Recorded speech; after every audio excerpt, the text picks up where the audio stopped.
I thought that was pretty funny.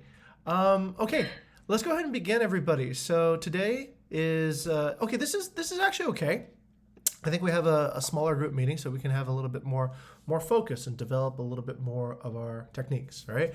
Right. Let's actually get to know each other a little bit better. Alia, tell us a little bit about how you are using sales and persuasion techniques in your day-to-day work. Okay, I think one of the sales techniques that I use is for when I'm doing my assignment. Hmm. I tend to do when I'm working on my group assignments because we have to like do some work that we have to that I have to wait for other people's work to do first, and sometimes I do kind of like persuasive method so that they can do their work faster, I guess. And I guess yeah, I think that works. So it really helps me in doing so, but like in a non-hostile way, I Okay, think. very good. Let's see if you can give us an example of that, Alia. Mhm. This I don't know if anybody else is gonna come, but right now we're just kind of like warming up the room, right? Let me message my wife too. I think she should actually be here. What kind of way, what sort of persuasive framing technique do you use in order to improve the chances that people will respond and they'll actually do as you ask them to do? I think that in a group setting, it works better when you tag the person. So like you say the name of the person when you're Mm, talking to them, even in a group setting. So like they tend to answer like that. excellent. And not only that, yeah, I tend to do it like um I tend to ask to give them a question, I guess, like have you done this yet? If you have done this, please tell me gitu. Mm. I tend to do that, yeah. Okay, very good. So, Alia, what you're doing there is you're avoiding bystander effect, right? So, what is bystander effect? Yes. Try to imagine if you're this person lying on the ground and there's hundreds of people around you, and you go, "Help!" Well, this is what most people think, right? It's not my business. This guy's probably just drunk. I don't want to get involved. I don't want to be late. Hashtag do something, right? I'm sure somebody already called 911. I'm too busy right now, and I'm sure they're just fine, right? So these are essentially what happens when you do not specify who you want help from. So this could save your life one day. If you ever find yourself in a situation in public where you need help, say, "You there, you, yes, you wearing the gray hat and the yellow jacket, help me," right? Because then you've avoided this bystander effect. You've personalized the request, and that then this person knows you are reaching out specifically to them, right? And they're more likely to respond. So that's a very good example of using a persuasion technique to get somebody to do something. Let's warm this up a little bit more. Sasha, Gray, welcome to the room. Have you guys ever found yourselves in a situation where this week where you're trying to persuade somebody to do something and you're not sure of like how to get them to do it, and what kind of techniques would you want to be using? Let's go to Sasha first. Sasha, any techniques that you think might be helpful for persuading somebody to do something your way? Hello everyone. I think this is my first time in the sales apa the sales meeting. So my name is Sasha. If for those who first time meet me, sir, can you give me please like an example Sure. or Okay. a case, because I'm not really familiar with this like Okay. Sorry terms. about that. Actually, I should have realized. Sasha, welcome to the group. And first thing I should do for new people who come in is to give you guys the introduction, right? So I think we have expected guidelines for new people who come in, but here's what we want to do. Where did it go? Where are the expectations? Uh, Kyla, I might need some help finding it. Yeah, is there a section where we have some sort of expectations for how we expect new people should understand what happens in the chapter, and also what senior people should do for new people? Yes, maybe somewhere, but I need to print it. Okay, all right. While Kyla tries to find where that is, I'll just ask Sasha a simple question, right? Sasha, tell us a case this week where you were able to use, let's say, a persuasion technique to convince a guest, a colleague, or somebody about some of the. Oh, okay, here it is. Yeah. Um, this part later, yeah. But tell us about a case this week where you've been trying to use, let's say, a persuasion technique to convince somebody to do something. Well, I've got one inquiry asking for Villa Tortoise in Dingin Mm-hmm. for New Year's. Well, actually, the guest asking for lower price, Mm-hmm. but I know because it's New Year and they really want the villa. Even I already offered like others, they still want Villa Tortoise, right? Okay. So like, even after they offer the lower price, I still stand on my price. Mm-hmm. So like, even after the guest, for example, like even the guest already like offer you something lower, you don't have to like follow what they want, but we know we can sell the villa and the experience, right, and the value of the villa. So I stick to the price I sent her earlier, Okay. and then I also like add like other extra information because it's New Year and it's beachfront, blah blah blah, something like that. So she finally agreed and decided. I like that. Okay, all right. So what I understood from that is that in this particular case, this is actually a very interesting case. This is no when to hold, fold, or when to hold or to fold, right? So this comes as sort of a poker technique, everybody. This is actually, there's a song about this, right? It's called The Poker Player. So sometimes we need to know when to hold and when to fold. Sasha, in this particular case, she held her hands, right? She didn't fold and go at a lower bid. She stuck with her guns. And that is actually important. But we also need to know the judgment process, right? So Sasha knew that, for example, this guest was booking a peak season dates, right? She also knows that she has other offers on the table for this particular thing. So then it's just very natural to actually to consider that, right? But the judgment of knowing when to hold on a price or when to, let's say, okay, I'll give you a deal to move this inventory along, that is actually very important too as well. So in this particular case, let's go to Wayana a bit. How could we actually improve? How can we actually persuade somebody to pay even more than the asking price for a particular set of nights? Oh, it depends how well we know the guest. If because the be there because of have friends, something connected with, Mm-hmm. and money is not the major. Right. And then you can actually, or like you have other guests that betting higher price, and then hey, actually this guest willing to pay this.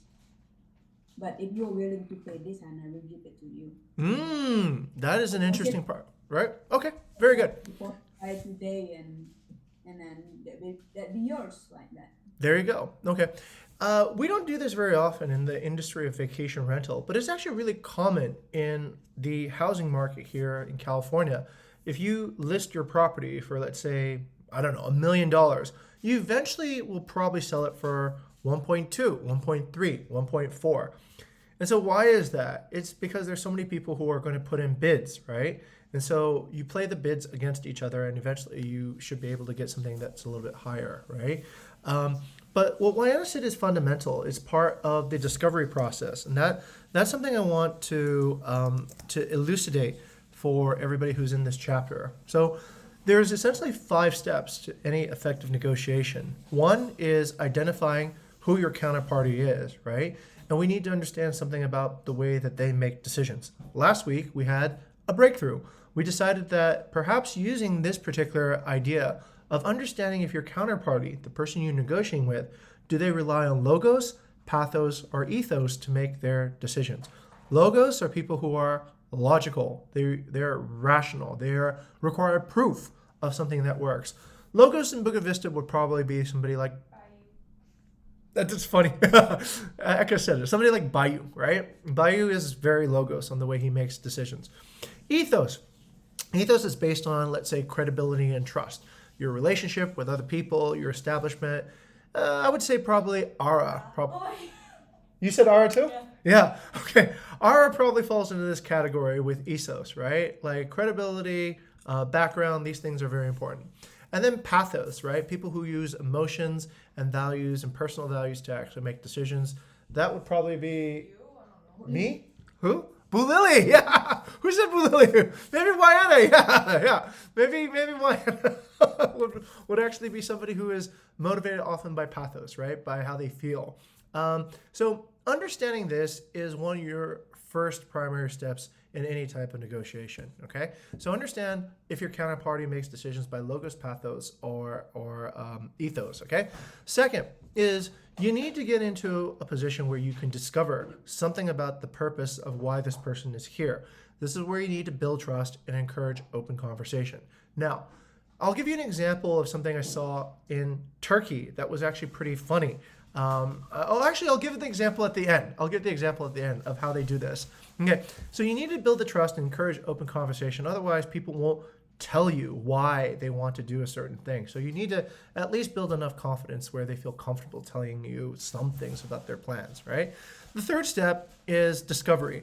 Discovery is really listening carefully to the person's concerns, what their needs are, and how you want to essentially match what you have to what they essentially want. This part is super, super important. If you look at skilled negotiators, they will probably spend maybe 60 to 80% of their time in discovery. And the reason why is because there's no worse failure in negotiation than pushing something onto somebody who doesn't want to buy it, right? You can feel how fruitless that might be. But if you've done your discovery well, if you know the underlying motivations of your counterparty, if you know why they're talking to you, when they want a particular product or service, who they trust, how they want to purchase it, what is their plans, if you've discovered this well, you can close pretty much any deal. You can pretty much successfully negotiate any plan that you want. So this is step 3. The last 2 steps are pattern matching. Once you've discovered what the person actually wants, can you actually find a product within the inventory of whatever you can access? This can be things within the company. This can be things even outside the company, right? That can match to what this person is looking for. So this part is related to your product knowledge and your service knowledge, and if you really understand what actually benefits the guest experience. And the last part is, of course, close the deal, right? Don't leave any deal open-ended. Don't leave it, invite them to actually make a decision, okay? Don't leave any deal where it's like unclear what the next step is going to be, because that generally doesn't work. So back to my example about Turkey. So I'll narrate this really quickly, and then we'll get into the session, right? When you go to Turkey and you go walk around the Grand Bazaar, it's one of the oldest marketplaces in the world. This is where goods from Asia met in Europe and goods from Europe met in Asia. It's at the intersection of 2 continents here. So you go to the Grand Bazaar and you notice everybody there is very skilled at this particular process, right? So first, how will they get your attention? How will they identify you? The merchants are standing outside their shops and they're watching. They're watching a few things. They're watching who you are going through the market with. Are you going with your family? Are you going with, let's say, a lover? Are you going with other business people? And they'll be able to make a prediction on what is your group doing in the market, right? The second thing is they'll try to make a prediction on where you're coming from. And generally, they're pretty accurate about that. Why? Because they're observing you. They're observing your body language. They're observing what you're saying. And they're trying to go through their mind and figure out who exactly are you. Are you Arab? Are you Asian? Are you white? Are you Russian? Are you Japanese, right? So they'll be trying to do this, and then they come up with a very custom line, right? They'll usually get the language right because they speak multiple languages, and they'll listen to what you're saying, and then they'll kind of interrupt your conversation midway, right? So maybe you're saying to, I walked through the market, I was asking Eka, we're looking for the Grand Bazaar. And then this carpet salesperson said, the Grand Bazaar, sir. The Grand Bazaar is over here. But my carpet shop is right here. And it was just kind of a funny way to break the ice, right? So he identified me pretty well. He understood that I spoke English. He understood what my search was for. And that was step one. He got in. Step two, they usually try to build trust by saying, come, have a glass of tea with me. Stand in my shop. You're obligated to buy nothing, right? So that's a little bit of an accusation audit, right? Like, sharing something for free with somebody generally helps establish goodwill, good trust. So they get you in with that. Or, come, it is cold outside. My shop is very warm. You may look whatever you want and not buy anything, right? So that's the second stop of building that trust. Once they get into the shop, they will ask you a lot of questions. They will ask you, how long have you been in Istanbul? What are you looking for? If you want to buy something, what would you like to bring back from Istanbul? They'll ask you all these discovery type questions to see, are you actually a buyer for their product? And then when you get into their shop, they'll have thousands of options, right? And if they don't have it, they know a friend who has something that you're looking for, and they can make a commission off of the referral as well. So they'll think about what they can sell you within their shop, and they'll think about what they can sell you outside their shop through that pattern matching. And finally, they would like to ask, all right, we've been speaking for many hours. Would you like to buy something today? And they go for the close, right? So 1, 2, 3, 4, 5. That's essentially a structure how to negotiate and close a deal. Okay. Anyway, hopefully that gives everybody a story, something that you can latch onto, and it gives you a little bit of context for what's going to happen next. Let's go back to the document. Thank you, Kyla. Yeah. I've never seen the practice of negotiation and sales practice as well as I've seen in Istanbul. It was like, literally, I think the Turks in Istanbul have had thousands of years to practice, and so their game is very, very, very advanced, which is pretty inspirational to watch. All right, so we talked about this as one of our first things. This was what Alia brought up, bystander effect. So don't be a victim of bystander effect. If you want to get attention, always point out to a specific person and ask them for a specific request. We do this in Socratic discussion as well. We don't just go and ask the room, hey, does anybody have any opinions to whatever has been said already? We know that generally leads to group silence, right? So avoid bystander effect. The other thing that, Alia, here's another, okay, the second thing is this, right? Know your strategy in negotiation. Know when it is correct to hold and when it is correct to fold. Sometimes you need to fold. Sometimes you definitely do not have something that can stand on its own, and it's better to give it away at a discount and get that income in for the nights than to have no buyer at all. But in Sasha's case, she knew she had other buyers. She knows she has a peak night. She also knows that travel is picking up. So this person booking right now will probably get a better deal than somebody who books a month or 2 months down the line, right? While it gets closer to Christmas. So these are also things that we need to also keep in mind, right? Strategically speaking. One last thing is back to, let's go back to Alia. This is another form of how you can frame your questions to be more effective. So Alia, you're saying you're trying to get certain people to, let's say, approach to do what you asked them to do. Yes. What kind of questions would you ask them? Would you say, like how let's say you're trying to get me to get something done so that you can get your work done. How would you ask me the question of whatever you want? Okay, so for example, I need you to do the reading first, maybe. Sure. And then I'm going to ask like, hello, Mr. Jim, have you done the reading? Maybe if you've done the reading, can you tell me, because I'm waiting for you to do the reading so I can do my work. Okay, all right. So that sounds like it's a yes-oriented question, right? So you're expecting me to say yes. Okay. Have you ever tried a no-oriented question? Well, actually, I haven't tried it, but yeah, but after I've learned a no-oriented question from Bibi, maybe I can try it. Okay, you can do like this. Let's say, for example, you know the deadline for getting this thing done is by 5 p.m. today, right? So you can ask a question such as like, do you plan to wait until the last minute before the deadline before you finish the reading? I see. No, I want to do it now. Do you want me to give you another reminder for when you should actually follow up and finish the reading? No, I'm fine, right?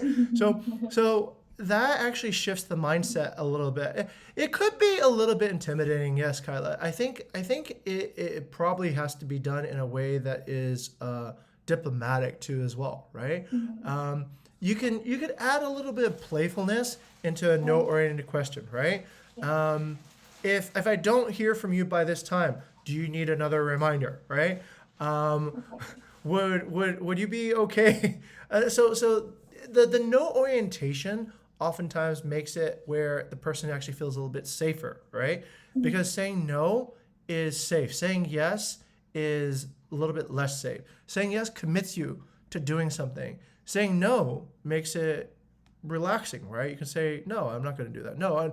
So it's a little bit of the framework of how we pose a question. So we can try that next time and see how it goes, yeah? Try a no-oriented question. Can I do this for the no-oriented question? Maybe ask like, sir, do you have any problem regarding the reading you're about to do?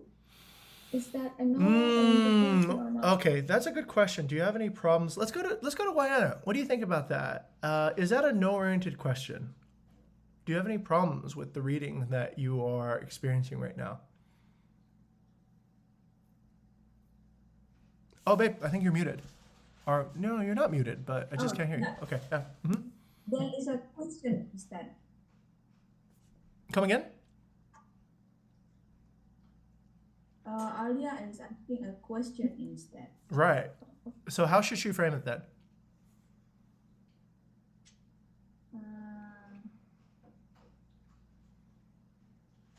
Mari kita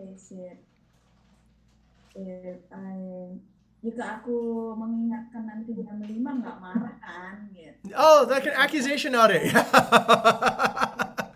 Okay. That's correct. Okay. Alia, in the case that do you anticipate you have any problems on that one? You have to kind of know what people would naturally want to say, right? I think in that case, people would naturally want to say, no, it's okay, just leave it to me, right? So that would, I think this would probably be a better way to frame it, right? If you had a question on this particular reading assignment, you wouldn't feel shy about asking me about this, right? Right? So then that kind of frames it in a way where they know, okay, I can say no. That's not a good example. Okay, I don't have the best answer for your example. That is a good point, but I'm thinking that would not be an effective question, right? It wouldn't be an effective question because they would just tell you no and then expect you to be left alone, right? You need to kind of frame it in a way where it is okay, like this, right? Instead of saying, do you plan to do this on time, right? The better question is, do you plan to be late for getting this assignment done, all right? Okay. Or do you plan to do a good job? The no would be, do you plan to fail, right? And the way that is set is that this person now thinks, oh, okay, I need to make a decision, right? That kind of, let's say you're trying to close a deal. Let's say in Sasha's case, right? Sasha's got a guest there on the line, and this person wants to negotiate. Sasha could ask the question, do you plan on not getting a proper place for your New Year holiday, right? And they would say, no, I want to get a place, right? Okay, great. So then why don't we work out something that is fair, right? For both of us. We know that these are peak season dates and you're looking for a peak season thing. Wouldn't you like to have, would you like to be stuck with a place last minute paying really high prices? No, right? Then, so that's kind of like the way I would frame it. The other way she could frame it is into yes questions. Do you want a good place for your holiday? Yes. Do you want to pay a fair price, like, for a holiday rental today? Yes. But they don't feel as sort of safe saying that, right? But if you frame it in a no, then they know what they want to avoid, right?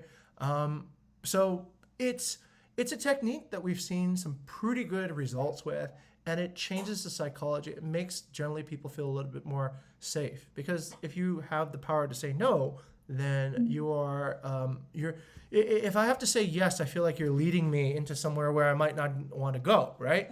But if you give me the power to say no, no, no, then it's my decision, right? I have the power to veto. So it might sound rude, but it's generally seen as just kind of like saying the same thing as a yes question, but with a stronger decision-making process, right? So that's another way we can try it out actually and see if it works, right? Like let's say for example you have a team. You can say to your team, do we want to get last place in this competition? No, we don't, right? Do we want to get second place? No, we don't. Great. So that means we want to get first place, right? And let's work together to get first place. So that can be a technique that you can use to enhance your persuasion skills. Okay. All right. Let's jump into the format now. There's a lot to talk about today, and we got 30 minutes. But let me double check actually. I'll go to Kyla for wisdom here. Kyla, did we actually tell everybody to come with some examples last time, or did I just come? Yes. We did, yeah. Yeah, so actually that's why we've got the new stretch, October 19. This one they got an example between working and not. So it's kind of just more examples. Okay. Additional examples. Okay, good. But it looks like some people didn't do their homework. I'm looking at you and not Kyla, you, but I'm looking at this person over here. I'm looking at that person over there. So, do you guys want us to fail in sales? Okay. Yeah, that's not it. Okay, please, to Nadine and Wayana, I'm going to use a little bit of persuasion technique here, right? I've heard both of you tell me many times that you see cases in the company where people are not using good sales technique. They're not using good persuasive technique. This is the place to fix that, right? And if you guys contribute in the future, it makes it much easier to fix the problem. But we need to be able to kind of agree, right? And this chapter's purpose is to agree. So do your homework, and the problem that you keep on seeing should go away. Or don't do anything, and the problem will continue forever, okay? So please fill in the examples so that we have material to discuss then, okay? Can I get an agreement from Wayana first? Yes, and also you remind me. Sorry, it's my fault and my bad. And actually, I have run some cases. I will attach it there. Okay. It's reservation cases, so that is Perfect. also Sasha and Ray here. We can Perfect. what you call is real example and can be implemented. Excellent. And just Okay. And please, in this particular cases, just as a general kind of good student behavior, you don't need to wait last minute to put in your things. You can do it right after this meeting, right? And that way it will be done by the time the next meeting happens, okay? While we continue, Yeah. let's go to Nadine. Nadine, also, can I get you to agree to please have some examples ready from cases where you see where it's not available, yeah? Yes, sir. Okay, thank you very much. I will do that, yeah. But let me dig a little bit deeper. Are there cases that are not in written form that you see that are difficult to record? Let's go to Nadine first. Are there cases like our discussion just right then, right, with Alia? That would be sort of difficult to capture, right? Especially if Alia had a spoken conversation with somebody. Are there cases like that where it is difficult to capture what the event was? Yes, sir. Because on my side, I mostly do the approach by call, right? I see. Okay. In those particular cases, then we just need a narration, right? Your best narration of what the case was, right? What was the beginning? What was the middle? What was the ending? And what did we say? And what did they say, right? So give us a little bit of a story around that particular case. And hopefully, and just be as transparent as you can, right? So we get all the facts, and that way we can work on it, okay? Those would be interesting cases of spoken dynamics as well. Okay, let's take a look at a few administration issues since we're all here. So I'd like to cover this so that we're ready next time. I think we have a chapter now, all right? So we have essentially people from different user funnels all here. So let's discuss a little bit about chapter dynamics, which we should set up. Here. Okay. So for the moment, I am going to be the chapter lead, and I just appointed myself to be chapter lead because I seem to have the most experience doing this, right? And I seem to know what I'm doing. So does anybody oppose to put me as chapter lead for the moment for leading the sales chapter? No? 100% agree. Okay, thank you, Kyla. Thank you. Okay, Kyla is my first second. Okay, thank you. Does anybody? Okay, Nadine agrees. Okay, Alia. Okay, good. All right, so I'll be the chapter lead, and my job essentially is to lead the improvement of all our sales SLAs. Okay, that's how you know that I'm doing a good job. If our sales SLAs, our conversion rates start to get better over time, then the chapter lead must be doing a good job. Okay, so that's a quality KPI, is the conversion. Thank you very much, Kyla, for secretarying. Yeah. The second thing is the quantity aspect. Okay, how many people will be above a certain performance level? Okay, that is the quantity KPI. So that's related to two primary things. One is strategic management. The second is team management. Okay, I'll give you guys a visualization of what exactly that looks like. And the reason I'm saying this right now in terms of describing it is because anybody at any point can become the leader, right? Maybe I'm not going to be around for a week or something. So somebody should kind of understand what this particular role does, okay? So Salesforce productivity indicates how productive our Salesforce is. And as a good leader, you should be looking to get as much white space as possible and reduce as much red space as possible, right? The red line here indicates what the SLA level is, right? So as much white space above the SLA, which means that people are performing really well, they're delivering above the SLA, and as little red space as possible, okay?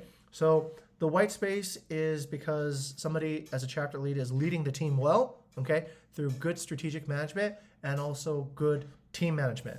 So if we have, let's say, 40 people working in sales, we should aim to get, let's say, 30 of them above the red line and only allow for, let's say, 10 of them below the red line, okay? So those are the two dimensions that I propose will be useful for evaluating the effectiveness of a chapter lead. Now, we have a position open for a vice chapter lead, right?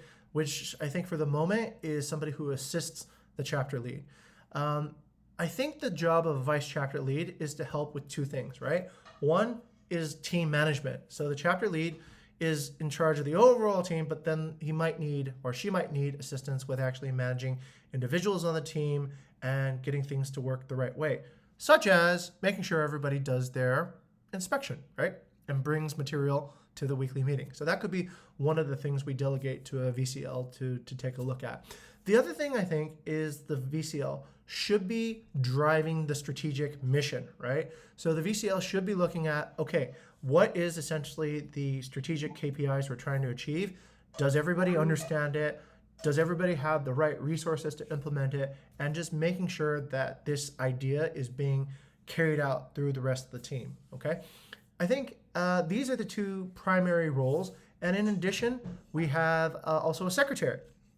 The secretary is doing exactly what Kyla's doing right now and just making sure that all this information is being documented and written into a form that provides a guideline. And this is important. So this is where we need to take a look at the diagram again, okay? So for everyone here, this is the structure of an SLA. I think I must have explained this many times, but for the benefit of new people, an SLA essentially looks at some sort of input that comes into the system. The SLA is supported by campaigns that essentially produce results, right, here in the blue. Now, not all campaigns work the very first time, so some campaigns need to be pivoted, right? We try something new, and eventually the campaign produces the result that we want. But simultaneously, the job of the secretary is to help create the formation of the asset. And the asset is the tool that the rest of the team uses consistently in order to create these results, right? So the asset in this particular case would be sales guidelines, right? And as long as people are following sales guidelines, we can expect new, old, consistent results as a tool, right, for the rest of our chapter. So the primary duty of the secretary is to maintain the functionality of this asset so that we do not reinvent the wheel, so that we don't, keep on going in circles, we don't repeat old mistakes again, and new people get onboarded quickly, okay? All right, so that's essentially the layout for this particular, these roles. I don't know who the VCL should be yet, but I think the secretary should be Kyla. Does anybody have any, I'll nominate Kyla. Does anybody want to second Kyla for the role of secretary? Oh, Kyla, do you want Nadine to be the secretary or Nadine to be the VCL? VCL, because it has the basic skill sets. I think, yeah. Okay. Yeah. Okay. All right. Let's go with secretary first, and then we'll get to the question of the VCL. Right. Okay. Gray agrees. Kyla is the pro on documentation. So Gray will be your first supporter. She's the first to second. Does anybody else want to support Kyla in a appointment as the secretary for this chapter? Anybody else? Okay. Sasha agrees. Wayana agrees. And Nadine agrees. Okay. All right. Kyla, would you like to be our secretary for this chapter? Yes, but actually this role can be reversed or anyone. So, Okay. yeah. I think you were already naturally in the role anyway, so it just comes pretty naturally. Okay. Okay. So our secretary is Kyla. Now here let's go to Nadine. Nadine, would you like to be the VCL for this particular chapter? In charge for the team management and driving the strategic mission. But this one is more to the execution as well, right? Yes, So- it is. It is essentially you're executing, but you're also leading other people to follow your example of executing. So I guess the most clear case is probably Shaylin, right? She is VCL in HR. Actually, okay, from the tone that Nadine just said, I can see that she's not ready yet, right? So I want Nadine to think about it, right? And when Nadine's ready, she can announce it to me, right? And then we'll go through a process, right, of nominations and decision making, okay? But for the moment, then let's just say that this role is available, this role is necessary, all right? And we should probably have this role. Otherwise, the sales chapter probably won't grow to the correct size. But okay, so the VCL role is essentially available. Nadine is probably the best candidate for it at the moment, and we'll come back to this discussion next week to see how much progress we make. Okay, so this will be an ongoing discussion. This is now in orange. Okay, all right. Next. Let's take a look at the other question. The other major question we had last time was this. Do we categorize, this is related to structure, do we categorize this particular guideline according to principle or according to channel? Okay, principle or channel. And how do we actually decide on that? I've made a quick adjustment here, and what I've decided to do is this. Last week, Kyla divided it according to written communication, spoken communication. I think spoken communication will be very difficult to actually document in this particular format, right? So we're probably going to use written communication only for this particular meeting. If we want to coach people on spoken communication, I think the best way is probably to just invite live, right, to the actual event and then have people critique you on your spoken negotiation. That probably is the most practical way. It is very difficult to capture the essence of a conversation and then bring it back. I've asked Nadine to perhaps write a story, but if she's writing a story, that's back into written communication again, right? So what I'm deciding now is we're going to divide it into two sections, I guess, right? The first section is the technique by purpose, and then the second section is the technique by channel. And as my first decision, I will move gratitude into a technique by purpose, right? Because gratitude is a purpose, not a particular channel. And the other things are email, instant messaging, and response time. Response time, that's more of a purpose, right? So that needs to probably go up to this section as well. Okay, so I've reorganized this a little bit. And then platforms probably is the channel, okay? Okay, let's go to Nadine. Nadine, do you think that this is an effective way to kind of compromise or to create the organization that we had been discussing at the last discussion? Yes, for categorizing the technique by the channel, I think it's more clearer right now. Okay, all right. Let's go to Kyla. Kyla, what do you think? Is this an effective way of categorizing?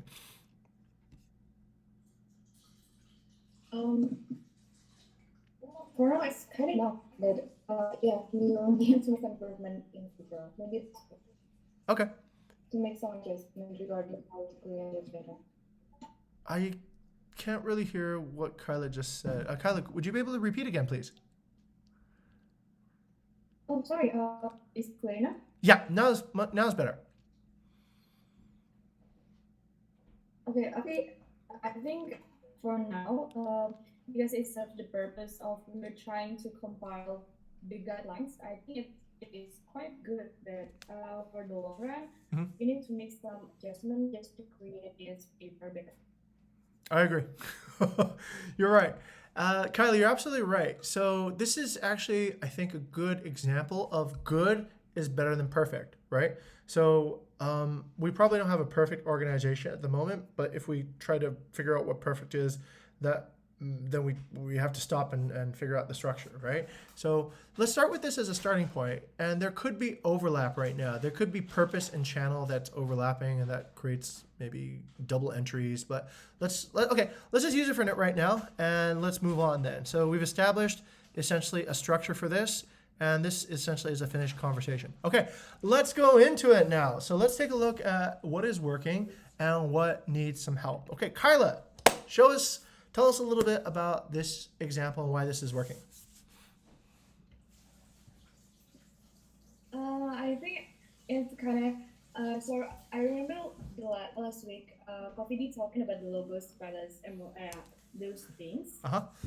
and then I'm trying to kind of identify. So in this first session, I kind of asked them like, do you want so this late this person it went from kind of weeks ago for our last conversation weeks ago, and it kind of being postponed since the other person was being sick. So yesterday I approached them and I asked them like, do you mind if do you mind if we have if meeting this week to talk about our arrangement, etc. And he was like, okay, so let's take advantage of the domestic border that's start to open. Ah, okay. All So right. I kind of read that as opportunity to actually gain them saying the starting facts, the other supporting facts such as yes, so the border is starting to open, and from last week, the quota is still is getting more alive, just to make them more engaged. Right. So Okay. And so it's kind of I just implement. Yes. got it. Got it. So you believe that this person is essentially a logos type personality, yeah? Yes. Okay, perfect. So let's take a look at it. And this is a good approach because apparently this worked. They did get back to you. Did we secure a meeting with this particular lead yet, Kyla?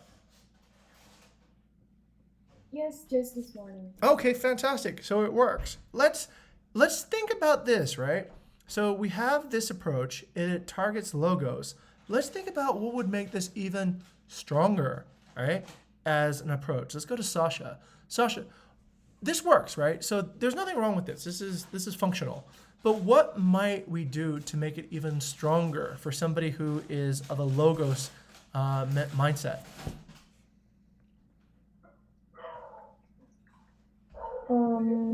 I think Kyla given like some articles to the person about like borders and everything, like an improvement in the tourism industry. Right. Okay. Kyla, did we attach any evidence from, let's say, newspapers or No. data? Okay, good.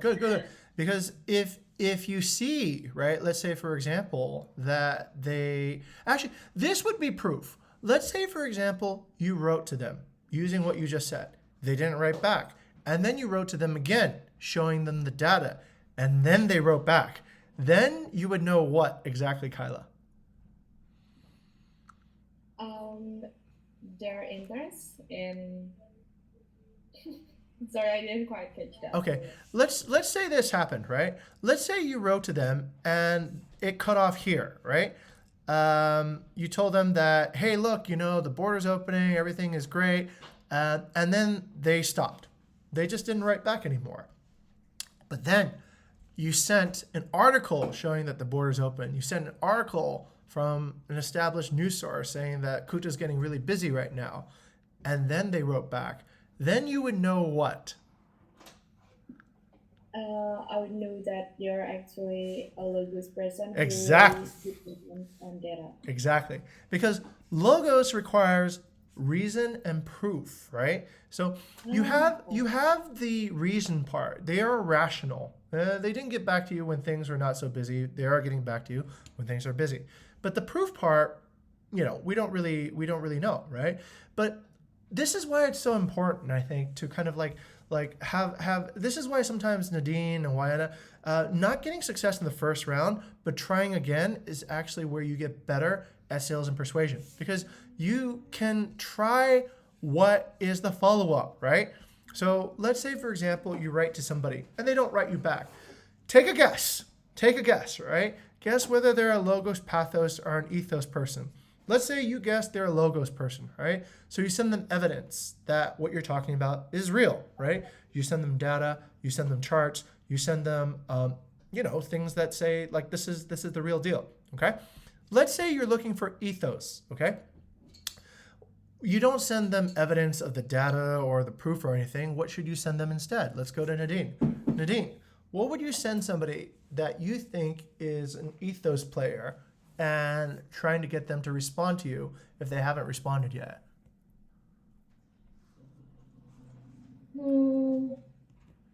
Probably send the evidence of somebody that confirming that Bali is now getting alive again, and it's probably like a government or Okay. something with a credibility, with Okay. a credible background. Okay, that's one approach. That could also be logos too, right? That could also be proof, right? But let's get even stronger than that. What would be like something really strong on ethos? Let's go to Gray. Gray, what do you think? Yes, I was about to ask what Kayla said. What really the friendship between ethos and logos actually? Okay, ethos I think is more like this, right? Logos is I need to understand how this works through my own rational mindset, okay? So it needs to add up in my own mind. It means that I don't care if somebody else thinks it. I don't care if the government says it's okay. I don't care if the CDC says, I'm very logos when it comes to the coronavirus, right? I don't believe it just because some government authority tells me this is what it is. I need to figure it out. I need to understand, how does coronavirus spread? What is the evidence that there is coronavirus? What is the evidence that there's comorbidity? So that's kind of like a logos mindset. An ethos mindset would be like, the president says that this actually is a problem, so therefore we will consider this a problem, right? And I go, well, if the president thinks so, then who am I to just or maybe it's like my father, right, says so, and I believe, okay, my dad knows what he's talking about, right? Or it's this health official that says so, right? So certain people work on logos, certain people work on ethos. I think we're all familiar with Boo Lily, right? So Boo Lily is very much ethos, right? It's not like she needs to actually understand it all herself. She just needs to see, do the credible people seem to understand it, and do they understand it in the way that is valuable to me, right?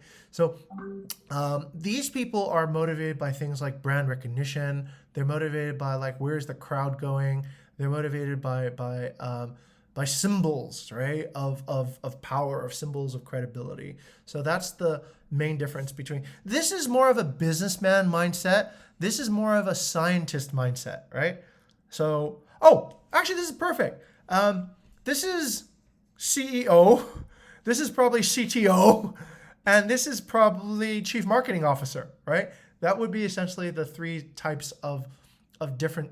I hope that's actually a good example. Great. Did that answer your question? Yeah? Okay. All right.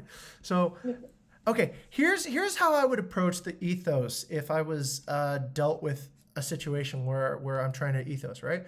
I would say, do you remember the 2 weeks that we've spoken? Since that time, we've had 15 other property owners sign up to become partners here, including people who own this villa, and this villa, right? Which are nearby your property and are of similar value or even more valuable than your property.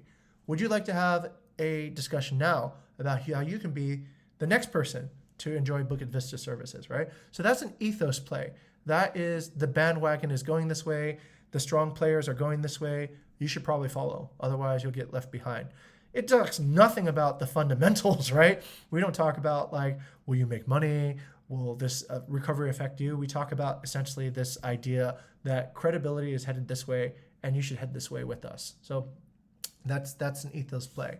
Pathos play. Let's go to Alia. Alia, how would you engage somebody in pathos?